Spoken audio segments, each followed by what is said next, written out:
Hello and welcome. It is Dan here, back for another double feature.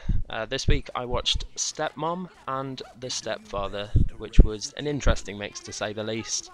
But first off, Stepmom stars Julia Roberts, Susan Sarandon, Ed Harris, and two really obnoxious children who I just wanted to slap throughout the whole film.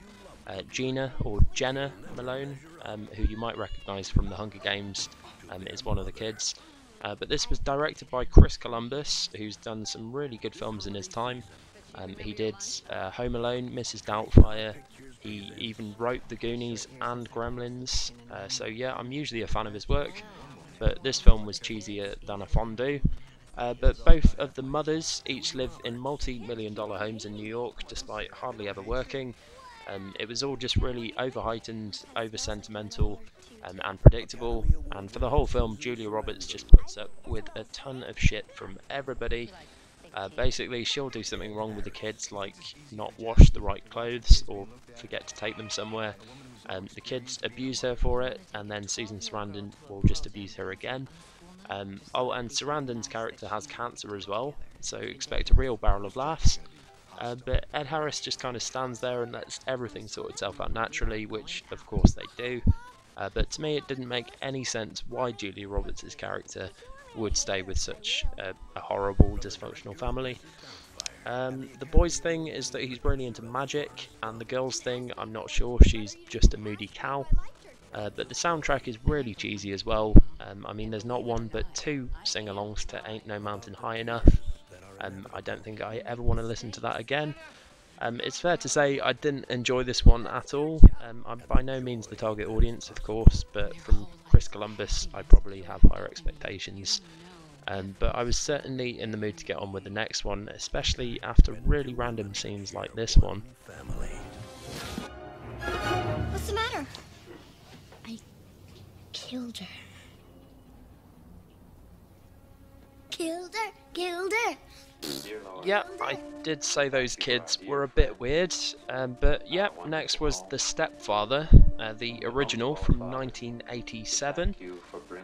By the way, I usually don't like slasher films at all, but this was a lot more of a thriller, and there isn't too much violence or anything like that either. It's led by a really good performance from Terry O'Quinn, who you'll probably recognise mainly from the show Lost. Among other things. I think he had a bit more hair back here, but this was loosely based on a true story, and the film actually spawned a few sequels as well as a remake about 5 years ago, I think.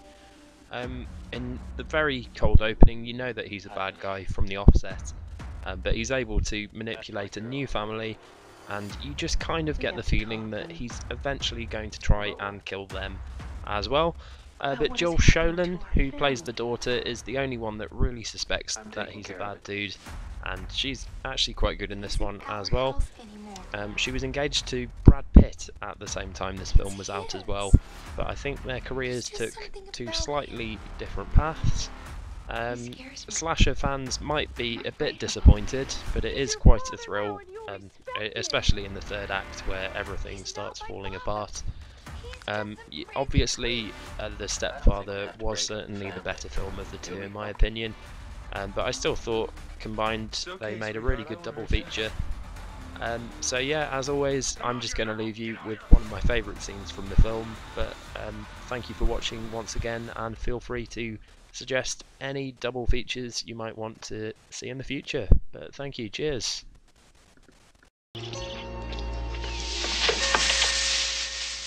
Mother! Gotcha! All right. You're asking for it. You, one more step. You're gonna get it!